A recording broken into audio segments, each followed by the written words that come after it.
Hello everyone, I'm Yang. Welcome to Tea House, China Radio International's online video talk show. You can watch our program online at www.CRIenglish.com and enjoy enjoy Tea House via iPad. To do so, click on CRI Video and then the teapot button down here to find our program. To download the application, search for CRI Video in the App Store. Today we're having a cup of tea with Mr. DmitriTrenin, Director of Carnegie Moscow Center. He will talk about his new book, Post-Imperium, and the Sino-Russian relations. Dmitry Trenin, Director of the Carnegie Moscow Center, has been with the center since its inception. He retired from the Russian army in 1993. From 1993 to 1997, Trenin held posts as a Senior Research Fellow at the NATO Defense College in Rome and a Senior Research Fellow at the Institute of Europe in Moscow.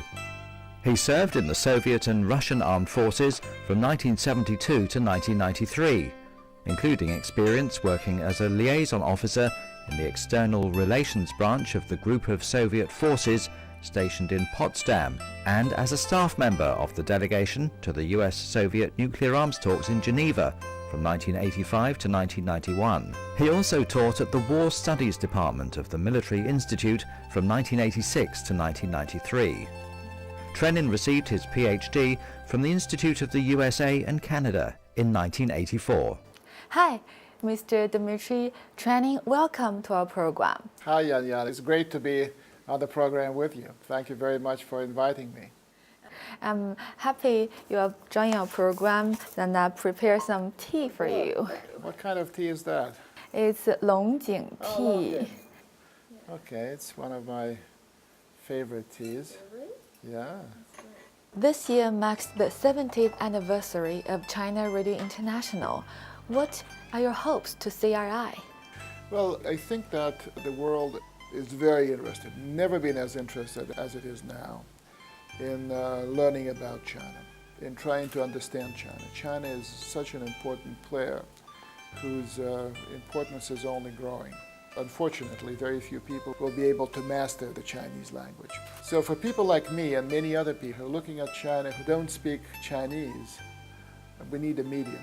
We need a reliable source that would provide news and views from China as objectively as possible. It's very important to get Chinese attitudes, Chinese views. So China Radio International, I think, could fill that role alongside other Chinese media outlets. And I wish you well. I wish you success. I wish you more listeners. I wish more appreciation from your listeners, that the quality of your work is reflected in people's attitudes toward China Radio International. Good luck and happy birthday. Okay, let's start our talk from your book. What inspired you to write this book? I believe that my book is a humble attempt to maybe help people get new ideas about Russia. And it has two audiences. One audience, domestic. The book will be translated into Russian within a few months. And the other audience is global, so I used English for the global audience. For the global audience, the time of the Russian Empire is gone, never to come back. Stop worrying about Russia as an empire. Stop worrying about Russia as a country that can invade you, dominate you, and do things to you that you don't want. To the Russians, the end of the empire does not constitute of Russian history. Russia will be reborn, but as a nation state, not as an empire anymore. In fact, this new beginning will be even more beneficial for Russia. But for that, Russia must become a nation. 140 million people in Russia need to start collaborating, doing something together, so that they form a republic within Russia. Come back to the world, if you like, as a very useful and attractive member of the global family of nations. So those are the two messages. They're similar in part, they're different on the margins. What do you want your readers in Russia learn from your book? And what do you hope they're immediately to do after reading your book?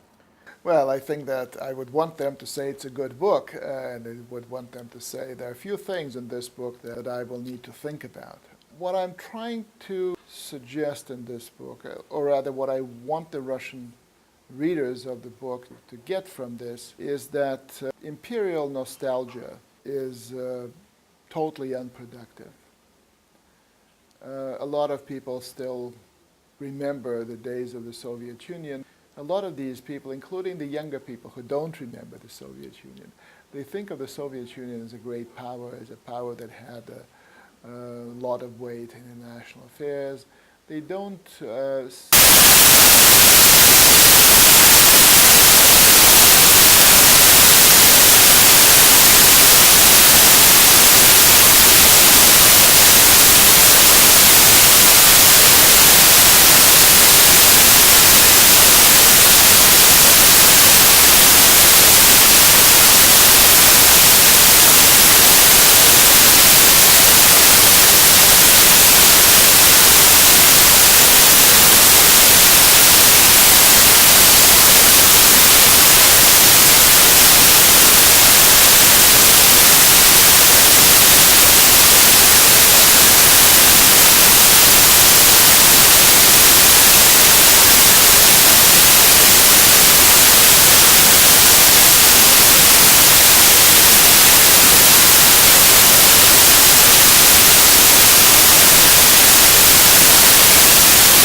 See you.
But so far it is foreign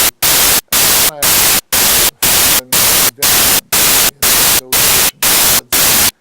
has been successful because on the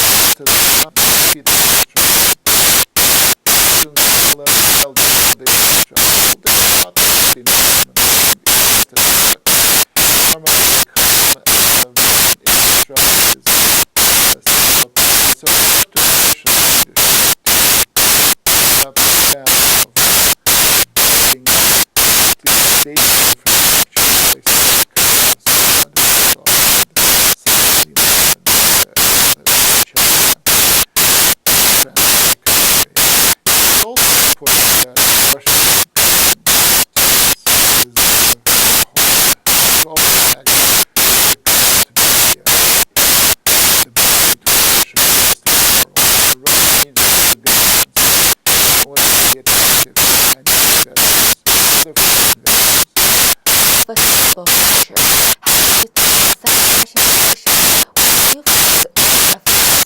I know Russian incorporates about days now,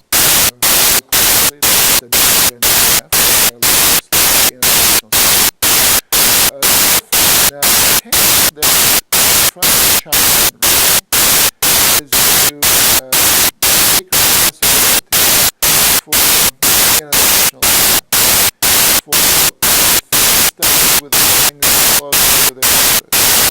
So that's the task of China and Russia. The leaders just what they will not be able to do anything. They need to lead. And be working on now policy alternatives for all countries, Western countries to the United States. That's great. It's not no reason to do it.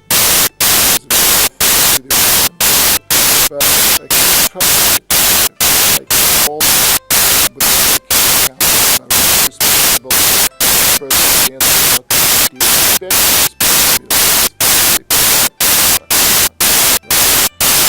so I don't support your proposal probably don't think it works. What are the problems? And I just didn't. Your question is US or the say can by can I think this is constructive, which is not exploration not an international situation, could go a long way to creating a more stable and more secure world. Okay, thank you very much. It's tea time. Please enjoy a cup of tea.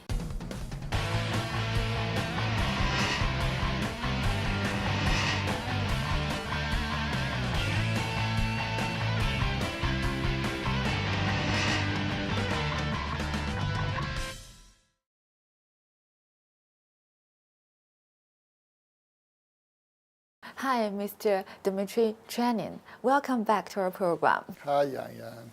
Glad to be with you. And I know that this morning you went to the party school. And who did you meet? Well, I met Professor Liu. He is Deputy Director of the Institute for International Strategic Studies at the party school. He was flanked by several other professors who took part in the conversation, and there were more people in attendance, so it was quite a big group. I was very glad to visit the party school because the party school accommodated Carnegie's program when Carnegie was first making its presence felt in Beijing. Carnegie's first home in China was at the party school. So I told Professor Liu that I felt I was, in a way, at home away from home as a Carnegie person. I know that for a Carnegie person, one of the most important roles is to provide a recommendation for policymakers.